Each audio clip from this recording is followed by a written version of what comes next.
Welcome back to the deep dive. If you've ever just watched a child between the ages of, say, 2 and 6, you've seen it. Oh, for sure. They transform from this toddling, dependent infant into a chatty, opinionated, socially complex little person. It's one of the fastest, most profound leaps in human development. It's really incredible. It is. And our mission today is to really get into the psychology of this phase. Early childhood. Yeah. And we're going to explore what our sources confirm is, well, just a massive psychosocial leap. Right. This isn't just about them learning new words or how to use a fork. No, not at all. It's about them internalizing the entire rule book for life. We've synthesized a lot of articles and research here, and they give us a pretty precise roadmap. A roadmap for what, exactly? For how children manage their turbulent inner world of emotions, for one, and then how they master their external social world, mostly through play. And what sounds like the most critical part, how choices caregivers make during this window. Fundamentally shape their long-term identity and behavior. Yeah. So we're going deep on the structure, the engine, and the architecture of the preschooler's mind. That's a good way to put it. We'll start with the internal wiring, emotional regulation and the self. Then we'll move into the social laboratory. The power of play. Exactly. And finally, we'll analyze those essential external forces, caregiving, discipline, and the formation of gender identity. It's a huge topic. It is. So let's unpack this, starting with what psychologists pretty much all agree is the biggest accomplishment of these years. Learning to handle feelings. Yeah, that's the cornerstone. So if we could boil down the psychological goal of early childhood to just one single achievement, it would have to be emotion regulation. Without a doubt. The sources are really clear on this. It is the single most important psychosocial accomplishment between the ages of 2 and 6. And you can see why, right? Just think about watching a 2-year-old completely melt down because their cracker broke in half. Oh, yeah. The end of the world. The absolute end of the world. And then you compare that to a 6-year-old who might, pause and sigh dramatically, but they don't throw themselves on the floor. That distance traveled between those two reactions it's monumental. So what is emotion regulation officially? We define it as the child's developing ability to control when and how their emotions are expressed. It's not about not feeling the emotion. That's a key distinction. A very key distinction. A 2-year-old, if they feel it, they show it. It's loud, it's immediate, it's often explosive. Right. By age 6, they have a sort of internal editor. They can feel intense anger, but choose not to scream. And this shift isn't arbitrary. It's driven by neurobiology. Okay, tell us more about the brain connection here, because that really grounds this psychological idea in, actual physical development. Absolutely. So deep in the brain, we have the limbic system. The primal brain. Exactly. It's the engine of our emotions. Fear, joy, rage, all the big ones. But that system, well, it needs a governor. It needs a brake pedal. And that's where the development comes in. Right. Between ages 2 and 6, we see this dramatic increase in connectivity in the pathways between the limbic system and the prefrontal cortex. It's a PFC? The PFC, which is basically the CEO of the brain. It handles all the executive functions, planning, reasoning, and crucially, impulse control. So the prefrontal cortex is finally logging on and, sending a message down to the emotion center saying, hey, hold on a second. Maybe we don't need to throw the entire bowl of spaghetti across the room just because there's a green speck in it. Right. It's that developing connection that allows for that critical pause. But, and this is important, that pause requires active effort. It's not automatic. Not at all. And that brings us to the core mechanism here, effortful control. Okay. This isn't just a natural passive process.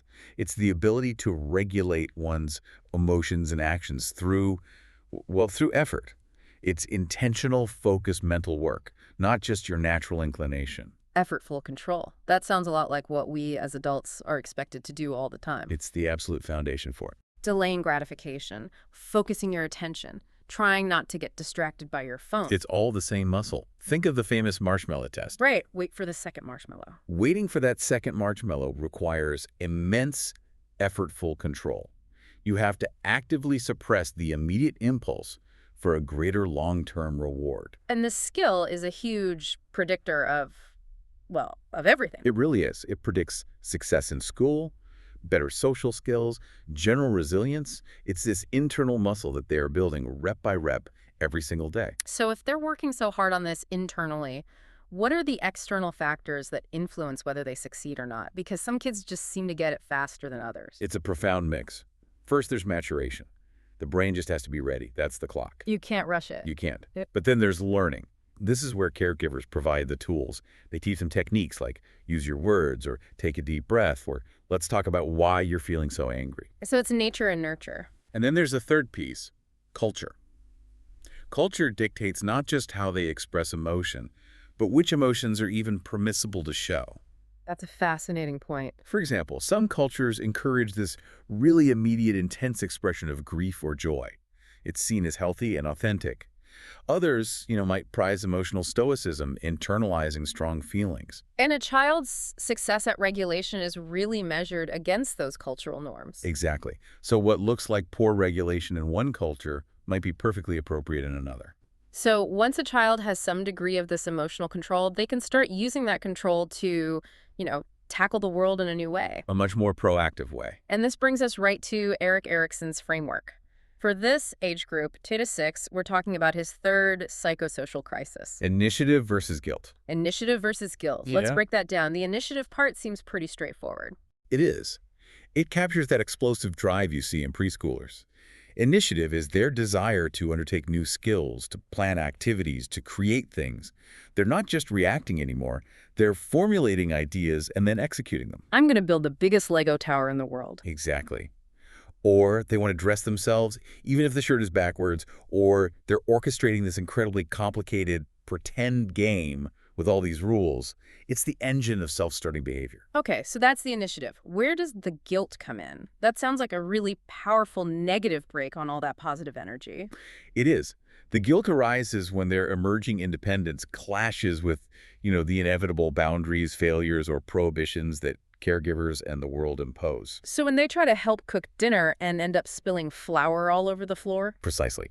Or if they scheme some complex play scenario that completely fails, or they break a rule they didn't fully understand, they feel guilty. So the crisis is about balancing that desire to try new things with the moral constraints and the potential for failure that they encounter. Yeah. If caregivers handle this poorly, if they're too critical or dismissive, the child can become paralyzed by that guilt. And they just stop initiating. They stop trying. This is where that famous distinction between guilt and shame becomes absolutely essential for any parent or, educator to understand. It's the psychological difference between really constructive feedback and self-destruction. Let's define them. Guilt is self-blame that you experience when you do something wrong. And crucially, it is focused on the action. I made a mistake. I spilled the milk. Exactly. And guilt is often a really healthy, motivating emotion. It encourages the child to repair the action, to apologize, to do better next time. Okay. And shame, how is that different? Shame is that crushing feeling that others disapprove of them or disappointed in them, or that they as a person are inherently bad. So shame is focused on the self, not the action. Right. The child's internal narrative shifts from I did a bad thing to I am a bad person because I spilled the milk. And shame is paralyzing. It leads to hiding, to lying, or to blaming someone else. Whereas guilt leads to empathy and repair. Exactly. So a healthy caregiving environment fosters guilt when rules are broken, but it aggressively, actively avoids instilling shame. And all of this complex emotional processing, it feeds directly into the child's developing idea of who they are, their self-concept. Right. The self-concept is, simply put, a person's understanding of who they are. It incorporates everything from self-esteem to physical appearance, personality, personal traits. It's the story the child is building about themselves. And that story is deeply connected to parental confirmation. Fundamentally, the words, the tone, the emotional responses a child gets from their primary caregivers. They form the foundational stones of that self-concept. If a caregiver confirms their competence and their worth, the self-concept thrives. It sounds like a really fragile, detailed process, and yet when you observe preschoolers, they seem universally, almost impossibly confident. They do.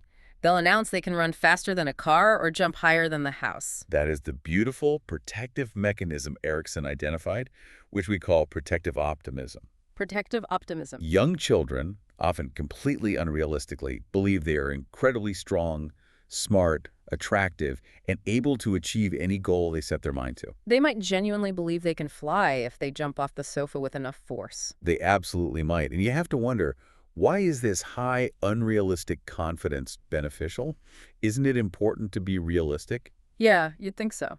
But realism would cripple them at this stage. Think about how hard it is to learn to tie your shoes or catch a ball or write your own name. You fail constantly. Constantly. If they were realistic about their chances of success on the first try, they would immediately give up. So protective optimism is like an internal psychological buffer. It's a shield. It helps them to persist through endless failures, driving their skill development forward, even when all the evidence says they're not good at it yet. It means they try again tomorrow, despite falling off the bike 10 times today. Exactly. At this stage of life, confidence is much more important than accuracy. That drive to persist, to try again, it brings us right to motivation. What's the engine that dictates which activities they pursue and why? And we have the two classic categories here, intrinsic and extrinsic. Let's start with intrinsic. Intrinsic motivation is the drive that comes from inside a person. They do something because the activity itself is enjoyable, or because they have this internal need to feel competent, capable, or smart. The classic example being a child just drawing for the love of drawing. Perfect example. They love the motion of the crayon, the colors appearing on the page. The moment of creation is the reward. Okay, so conversely, extrinsic motivation. Arises from external rewards. They pursue a goal to get something else. Like a material possession, a sticker, a toy. Right. Or to achieve another person's esteem or praise. Like drawing a picture specifically to hear the teacher say, wow, that's amazing. And there's a fascinating, very practical takeaway here for parents and educators. The overjustification effect. Right. If a child is already intrinsically motivated to do something, let's say they love reading books, and then you introduce a big extrinsic reward. Like a pizza party for reading 10 books. You actually risk undermining that internal enjoyment. You do. It's a critical nuance to understand. The child's thinking starts to shift. They think, I'm reading these books for the reward, not because I love reading. And when the reward stops, The activity often stops, too. It teaches the child to rely on these external incentives, which can ultimately weaken their effortful control and their initiative. this is why we're always encouraged to praise the effort, not the outcome. Exactly. You worked so hard on that drawing is much more powerful than, you're so smart. We see this intrinsic drive at work in a really common phenomenon from this age, imaginary friends. Oh, yes. These make-believe companions are everywhere, especially from ages 3 through 7. And imaginary friends are a pure demonstration of intrinsic motivation and, frankly, high-level cognitive skill. The child invents them solely for internal reasons. There's no external reward structure for having an imaginary friend. None whatsoever. And the research highlights several major benefits to this. Such as? Well, first, they combat loneliness, which is especially helpful for only children. But second, and this is really crucial, they aid in emotional regulation and social practice. How so? A child can practice patience, negotiation, leadership, even working through a conflict with a friend who is always available and perfectly tailored to their needs. Say they're running complex social scripts in a private, totally low-stakes environment. Exactly. It's like a rehearsal, preparing them for the actual social arena. And speaking of the social arena, let's shift now from that internal self to the external practice ground. Total playground. Exactly. And here, play isn't just a fun diversion. Our sources describe it as universal and timeless, the single most productive and enjoyable activity children undertake. It is literally their job. It's how they learn about the world. And if you observe the development of play, you see this increasing social complexity. That isn't random, is it? No, it's a direct result of that brain maturation we talked about, coupled with the sheer number of hours of social interaction they accumulate. The better the PFC communicates with the limbic system, The more sophisticated and regulated their play becomes. Mhm. They can handle more complex rules, more negotiation, more turn-taking. But play is not static. I mean, a 2-year-old's play looks nothing like a 6-year-old's. Absolutely not. The form changes dramatically. It moves from, basic sensory exploration, banging a pot with a spoon, to this incredibly imaginative, rule-based interaction. And culture must influence this profoundly. Oh, massively. A child in an area with lots of open, natural space might engage in extensive active outdoor play. A child in a high-density urban environment might engage in more sociodramatic play focused on, say, domestic or community roles they see around them. So the medium changes, but the core function learning is universal. It remains the same. Now, when we talk about social play, we have to distinguish between interaction with parents and interaction with peers. The sources really emphasize the critical role of playmates. Playmates people of about the same age and social status. Why is that distinction so important? The difference is that playmates are equals. When a child plays with an adult, the relationship is hierarchical. The adult is in charge. The adult determines the rules, the scope, the outcome. They accommodate the child. But when a child plays with a peer, the relationship is a democracy, and it's often a messy one. Right. And that friction, that necessity for negotiation, that's the critical practice ground. That's where the learning happens. They are forced to utilize the effortful control they've been building. There's no adult to swoop in and fix it. Exactly. Playmates provide this vital, high-stakes practice in emotional regulation. If you scream every time you lose a game, the game stops. Your friend leaves. You learn fast. You do. They practice empathy, social understanding, and conflict resolution in real time. And this is why children, if you give them the choice, overwhelmingly prefer playmates over parents as play partners. They sense that developmental need for peer interaction. They do. It prepares them for the world outside the family unit in a way that playing with a parent, as wonderful as that is, just can't. To help structure this development, we can turn to Mildred Parton's classic 1932 classification of play. It gives us a really clean ladder of increasing social complexity. It's a great framework. It moves us from total isolation to full cooperation. So where do we begin? We begin with the most independent stages. First, you have solitary play. This is really common in the youngest preschoolers. Just a child, totally engrossed in their own thing. Completely. Playing alone, often unaware of any other children nearby. They're mastering their object manipulation skills, figuring out how the world works. Okay, and we see a shift toward proximity with onlooker play. Yes. Here, the child is now socially aware. They are watching other children play, and they're watching intently. So they're not participating, just observing. Right. They might be standing nearby, absorbing the rules, the dynamics, the social cues.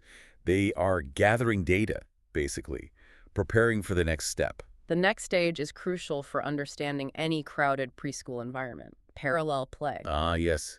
This is so often misidentified as real social play. How does it work? In parallel play, children are using similar toys in similar ways, often right next to each other, but their activities are entirely independent. Can you give us an example? Sure. Imagine two children next to each other in the sandbox. One is building a tall sandcastle. The other is filling up a bucket with sand and dumping it out.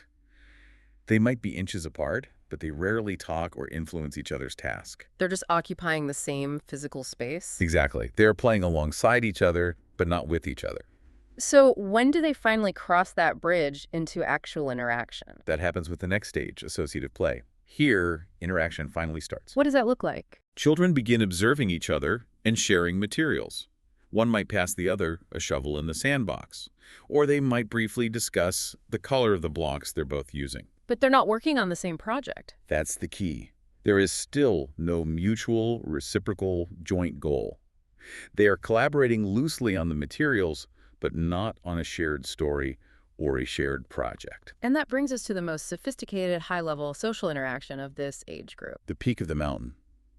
Cooperative play. Cooperative play. Here, children are genuinely playing together. They are creating and elaborating a joint activity. So they might be assigning roles in a game. You're the doctor, I'm the patient. Or they're building a single complex fort together. Or they're strictly taking turns in a board game according to mutually agreed upon rules. It sounds like it requires a huge cognitive load. It does. It requires negotiation, adherence to rules, perspective taking, and a significant amount of that effortful control we talked about at the beginning. It's the culmination of all those skills. So beyond those social stages, we can also look at the type of activity. Let's start with the one that gives caregivers the most anxiety. Yes, active play. Specifically, rough and tumble play. This looks aggressive. There's chasing, wrestling, grabbing. It does look aggressive because it mimics fighting, but it is defined by the absolute lack of intent to harm. That's the critical difference. It is, and the key is to look for the nonverbal cues. If you see open-mouth smiles, playful screams, or that famous play face where the child's features are relaxed and happy. That signals they're just pretending. Exactly. The moment a child starts actually crying, or their face tightens in real fear or anger, the play has crossed a boundary into actual aggression. We often hear this is more common among boys. What are the benefits that make this kind of play developmentally important? Well, it's a very physical way to practice social negotiation and understanding body language at a really high intensity. They are learning boundaries and signals in a very direct way. Almost like a high-speed simulation for social intelligence. Some sources even suggest that this intense, active interaction might positively affect the development of the prefrontal cortex for that very reason. But, as you noted, it does carry a slightly increased risk of minor bumps and bruises. Of course. Now, switching from the physical to the imagination, we have sociodramatic play. Drama and pretending. This seems to be the ultimate expression of all the cognitive and emotional mastery we've been discussing. It really is the cognitive engine of the preschool years.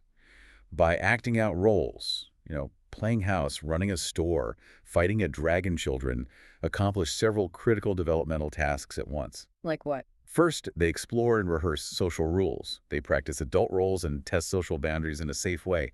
Second, they learn persuasion and explanation. They have to convince their friends to go along with their idea for the game. No, the dragon lives over here. Yeah. They have to articulate their vision. And most powerfully, it seems like a form of safe emotional rehearsal. Absolutely.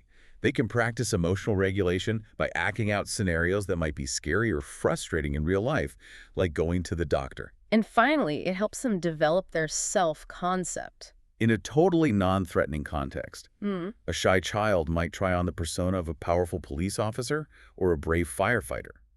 Sociodramatic play lets them test out different facets of their identity without any real-world consequences. They're channeling that initiative we talked about. Into constructive, creative world building. It's beautiful to watch. We've established the internal engine and the peer playground. Now let's look at the overarching external force in a child's life. The primary caregivers. The parents or guardians. Right. And developmental psychologist Diana Baumrind established a really renowned framework for understanding parenting styles. It's defined by 4 foundational dimensions. And these dimensions are the critical levers that caregivers pull when they're interacting with their children, whether they realize it or not. What's the first one? The first is expressions of warmth. So how affectionate, supportive, and involved the parent is. The second must be about rules. It is. Strategies for discipline. How the parent handles misconduct and enforces expectations. Okay, so warmth and discipline. What are the other 2? The third is expectations for maturity. How much responsibility, self-reliance, and independent behavior the parent demands from the child. And the fourth? Communication. How open, transparent, and bidirectional the flow of information is between parent and child. Are the rules explained, or are they merely dictated from on high? So by combining these 4 dimensions, specifically the level of warmth and the level of demandingness or control, Baumrind defined 4 distinct styles. And each one has predictable long-term outcomes for children. Let's start with the one that's highly structured but has low warmth. Authoritarian parenting. Authoritarian parents rate very high on behavioral standards and strict punishment, but they're low on communication and warmth. The boundaries are rigid. Very rigid, and the rules are enforced with little to no explanation. The underlying message is that obedience is paramount. Because I said so is the common refrain. So what does that kind of strict environment produce in a child? Well, children raised in this environment tend to be conscientious, obedient, and quiet. On the surface, they may appear very well behaved, but they're often not especially happy. They lack practice in internal decision-making, which leads them to feel guilty or depressed when things go wrong. They often blame themselves excessively. And because they're just obeying out of fear of external punishment. They don't develop a fully internalized moral compass. And critically, this can backfire. They may rebel, sometimes prematurely and intensely, during adolescence as a desperate attempt to assert some autonomy. Okay, moving to the complete opposite extreme, high warmth but low control, we find permissive parenting. Permissive parents are highly nurturant and communicative. They often act more like a friend to the child. But they offer very little discipline, guidance, or control. Exactly. Maturity expectations are low. They really want to avoid conflict, and they prioritize the child's immediate happiness above almost everything else. The outcomes here are often described as the most challenging for the child's social life. They are. These children typically lack self-control, particularly in their peer relationships, because they've never been required to delay gratification or respect boundaries. They struggle with that emotional regulation. Significantly. This results in immaturity and, frequently, a lack of friendships, which is a huge source of their unhappiness.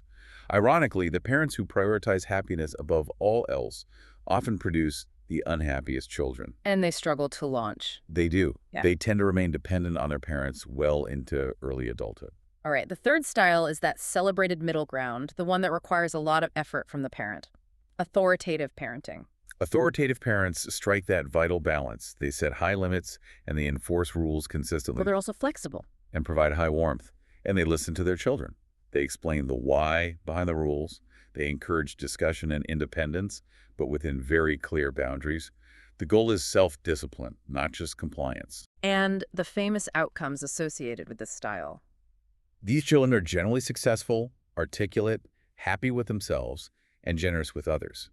They're typically well-liked by peers and teachers because they understand boundaries and can regulate their emotions, but they still have that sense of initiative. In societies where individual initiative is valued, this seems to be the ideal foundation. It does. But before we move on, we have to touch on a really important cultural nuance here. Okay. Baumrein's research was largely focused on a very specific demographic, white, middle-class Californian families in the 60s and 70s. That's a vital point. It is. Because in many other cultures, particularly those that prioritize community cohesion over individual autonomy, strictness might be viewed very differently, Not as authoritarianism. but as deep engagement and protection. For example, some Asian, Hispanic, or African cultures might exhibit what looks like high control, but when it's combined with high embedded warmth and clear community values, the outcomes are not the negative ones we see in that low-warmth authoritarian style. The context matters. Profound. Okay, finally, let's acknowledge the fourth style, which is really just about disengagement. Neglectful or uninvolved parenting. This style is just indifference. These parents are unaware of their children's lives. They offer neither warmth nor discipline. They are simply disengaged. This can sometimes be mistaken for permissive, but it's fundamentally different. Very different. Permissive parents fail to discipline out of a sort of misguided love. Neglectful parents simply don't care, or they're overwhelmed by their own challenges. And the outcomes here are, as you'd expect, predictably severe. They lead to significant problems with attachment, competence, and self-worth. So when a caregiver moves from just setting the style to implementing a specific disciplinary tactic, the method they choose has really deep consequences. And we have to stress again that effectiveness hinges on so many things: culture, the child's individual temperament, and the quality of the parent-child bond. Okay, let's address the most controversial method first. Physical punishment. Or corporal punishment. Anything that physically hurts the body, like slapping or spanking. Our sources are pretty consistent on this. It does increase obedience. But only temporarily. And only because it induces immediate fear. Right. But the long-term data shows a really concerning pattern of negative correlations. It does. Physical punishment increases the likelihood of later aggression, delinquency, and potentially abusive behavior.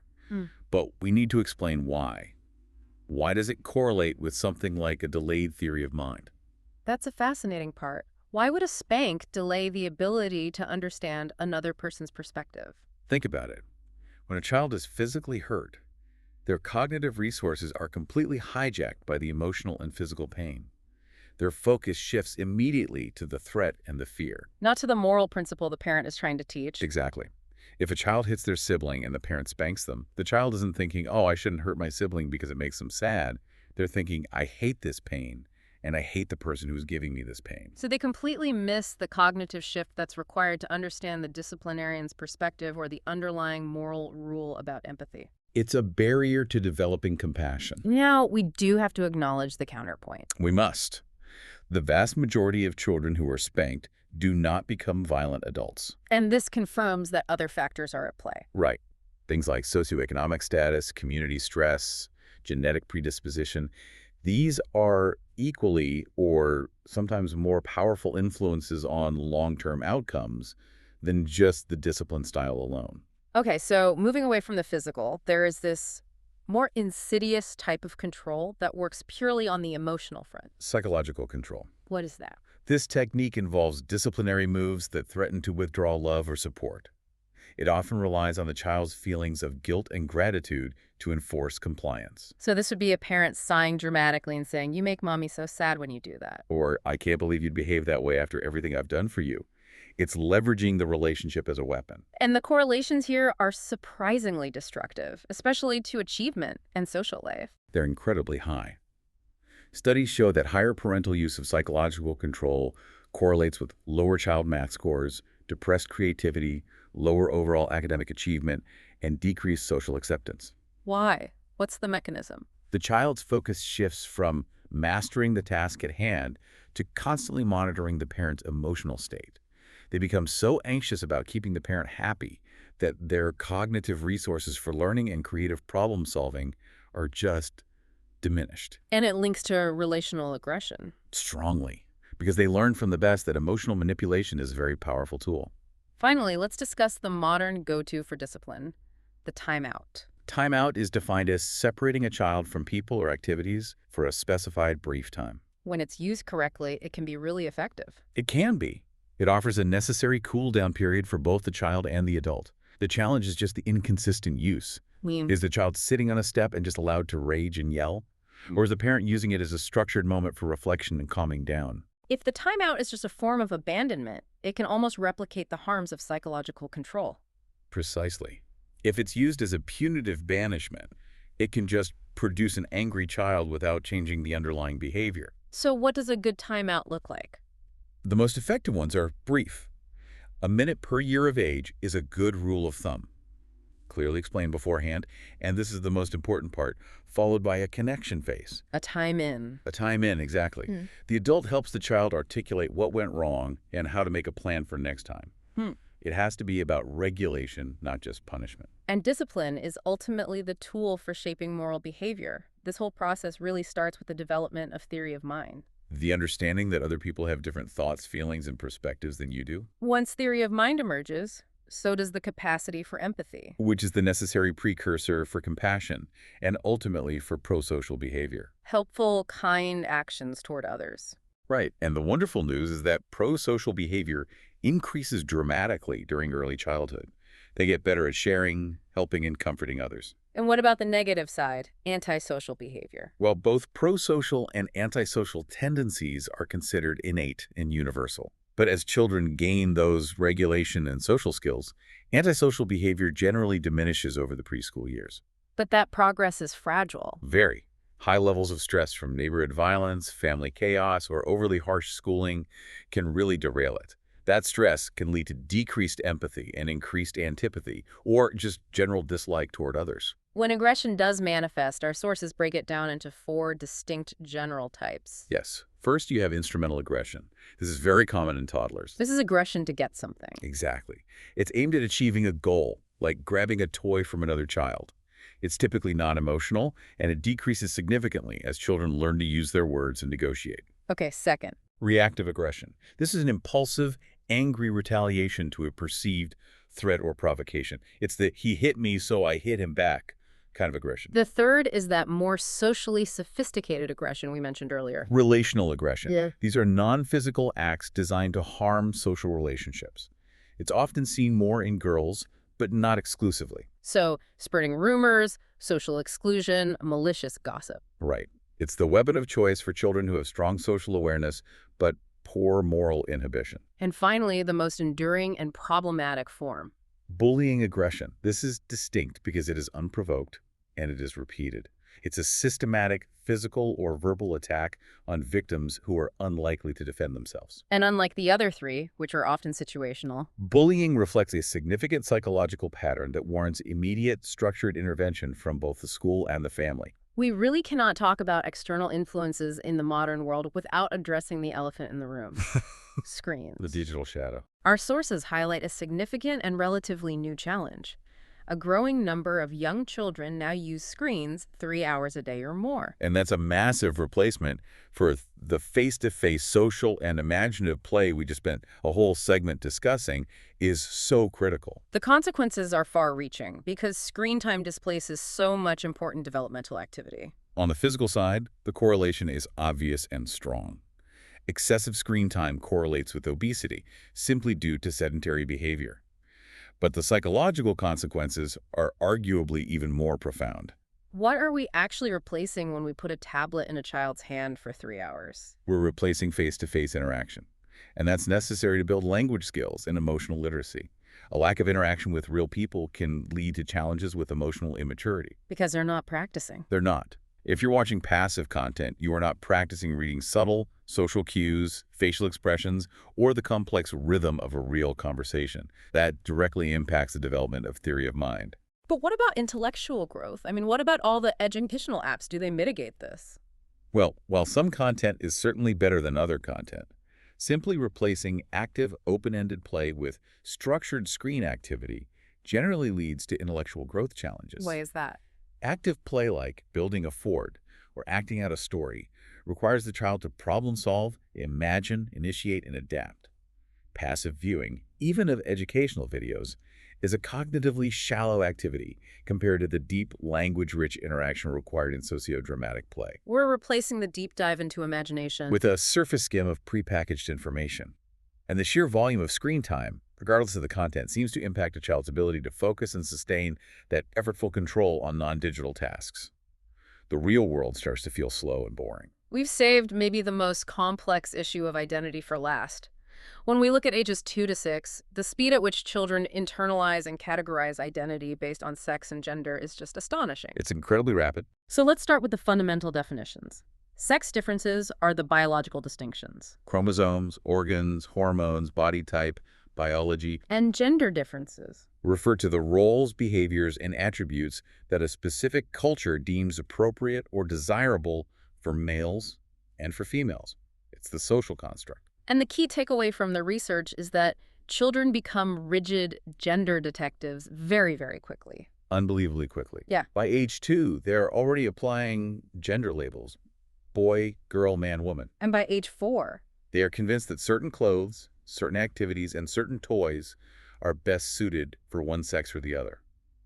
They're developing this rigid, often very oversimplified view of the world. our sources emphasize that in Western cultures, these sexual stereotypes are extremely obvious and inflexible between ages 3 and 6. It's peak rigidity. And that rigidity has serious social implications down the line. It really does. It dictates how they interact with the world and what possibilities they even see for themselves. And sadly, this early rigidity carries forward.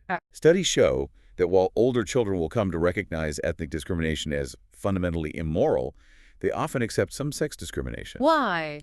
Because the gender roles they internalize so strictly as preschoolers seem natural, normal, and just the way things are. So the question for psychologists is why this rigidity happens, and we have a complex synthesis of 5 competing theories, which proves this is not a simple issue. Not at all. It's not just biological or just social. It's a tangle of many factors. Let's start with the historical powerhouse, psychoanalytic theory, from Freud, Right, and the famous stage we're in here is the phallic stage. the Oedipus complex. Correct. Freud believed that gender identity emerges from the resolution of the Oedipus complex, those subconscious and bluff feelings a child has toward their opposite-sex parent and jealousy of their same-sex parent. So how does resolving that create a gender identity? To resolve this psychic conflict and alleviate the anxiety it causes, the child identifies with the same-sex parent. They internalize their characteristics, their values, their behaviors. And this act of identification is what forms the superego, the moral conscience, and sets the path for their gender identity. Okay. Next, we have the purely external explanation of behaviorism. Behaviorism is much simpler. It posits that gender differences are just a product of ongoing reinforcement and punishment. So the environment rewards certain behaviors. Exactly. Gender-appropriate behavior, like a boy playing with trucks, is rewarded much more frequently with praise, with attention, than gender-inappropriate behavior, like a boy playing with dolls, which might be ignored or even punished. The child is conditioned into their gender role. And the more nuanced variant of that is social learning theory. Right. Social learning theory adds the critical element of observation. Children don't just learn from being directly rewarded or punished. They learn by watching. By watching models, parents, siblings, characters on TV. They observe how men and women behave, they internalize those standards, and they mimic the observed behavior, even without any direct reinforcement. A girl might imitate her mother's professional demeanor just from watching her. Okay, now switching entirely to the internal structure of the mind, we have cognitive theories. Cognitive theory argues that children are active builders of their own identity. They aren't just passive recipients of conditioning. And the key concept here is the gender schema. The gender schema. It's a child's own cognitive concept or general belief about sex differences, and it's built from all their observations and experiences. Young children have this intense intrinsic need to categorize the world. And they categorize themselves and everyone else as male or female. Exactly. And once that category is established, the schema acts like a filter. What do you mean by filter? Once a child has a strong gender identity, usually around age 5, they actively seek out and pay more attention to information that confirms their schema. and they tend to ignore or forget information that contradicts it. So that filtering leads directly to that rigidity we were talking about. It's a major driver of it. Our fourth theory expands the schema beyond just the family to the whole environment. Sociocultural theory.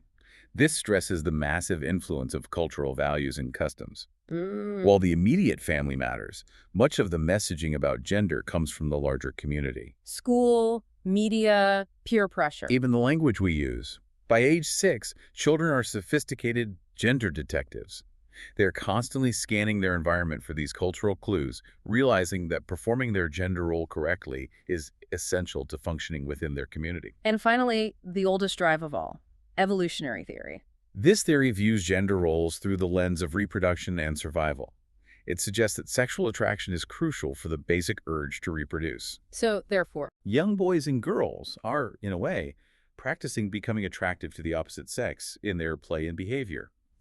Their role-playing is a kind of rehearsal for ensuring the extension of the next generation, preparing them for differentiated roles that were, at least historically, advantageous for survival. that is 5 completely different engines driving gender development. We have internal psychic drive, external reward, cognitive filtering, societal pressure, and biological imperative. And the most striking thing is that they're all plausible. They all contribute different pieces to this incredibly complex puzzle. And that's the core challenge for caregivers, isn't it? When you're deciding which values to teach, you have to choose whether to reinforce the traditional roles that stem from observation and evolution. Or whether to actively challenge those roles based on cognitive and social justice principles. It's not an easy path. This challenge leads us to a really crucial research finding known as the gender similarities hypothesis. This is so important. This hypothesis suggests that the intense cultural emphasis on sex differences, which all those societal inputs and cognitive schemas reinforce, may actually blind people to the fundamental psychological, emotional, and cognitive similarities between the sexes. So the actual differences are often statistically small. But the cultural emphasis makes them feel enormous. So we're taught to look for difference, and therefore we find it even when the underlying data shows massive overlap. Precisely. The goal in modern parenting, informed by this research, isn't to ignore biology or culture entirely, but to ensure that a child's rigid early schemas don't permanently limit their curiosity, their ambitions, or their acceptance of others who are different from them. We've covered a truly remarkable journey today, from the neurobiological achievement of emotion regulation and effortful control, All the way through the necessary steps of part and social play stages. to the life-defining architecture of authoritative caregiving, and finally, that rigid yet incredibly complex process of identity formation. The constant theme is just this massive leap in psychosocial competence that happens between 2 and 6. It really is. What's the overarching takeaway?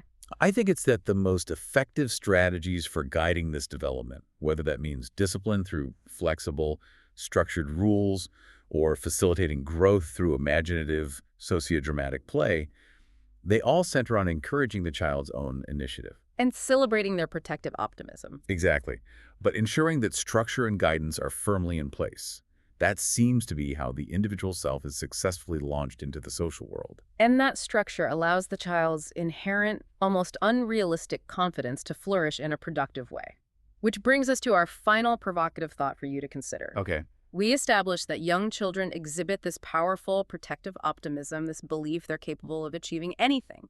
Yet at the same time, they develop these rigid gender schemas that can lead them to accept sex discrimination in society later on. Two forces moving in opposite directions. Exactly. So given the power of that internal confidence, how might an adult intentionally utilize and channel the energy of protective optimism, that belief in boundless possibility, to combat the acceptance of sex discrimination they'll inevitably encounter in their social environment, and maybe foster a deeper, more genuine acceptance of sexual and gender diversity in the next generation? It's about leveraging their inherent self-belief, not just for their own personal skill mastery, but for a more global sense of tolerance. Something to ponder as you observe the little gender detectives and budding emotional regulators in your life. Thank you for joining us for this deep dive. We'll see you next time.